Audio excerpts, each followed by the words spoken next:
बांसवाड़ा जिले के आंबापुरा थाना क्षेत्र के वगेरी गांव में चने की दाल खाने से मां, बेटी और बेटे की तबीयत बिगड़ी और उल्टियां करने लगी, जिसके बाद परिजनों ने एम्बुलेंस को सूचना दी। मौके पर एम्बुलेंस पहुंची तो तीनों को उपचार के लिए स्थानीय अस्पताल बदरेल ले जाया गया।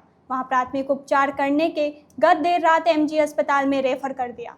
परिजनों ने बताया कि शिवम पुत्र मगन, कल्पना पुत्री मगन और सीता पत्नी मगन निवासी वगेरी तीनों का उपचार करने के बाद वार्ड में भर्ती कर लिया है।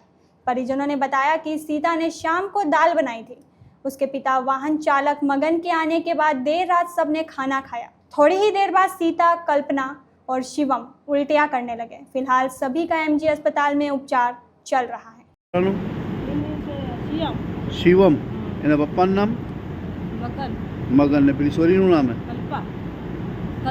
કલ્પના એના પપ્પાનું બી શિવમ ના મગન નામ હે। આ ભાઈ બેની બે હજી કોણ ભરતી હે? મમ્મી આંસોરન મમ્મી એનું શું નામ હે?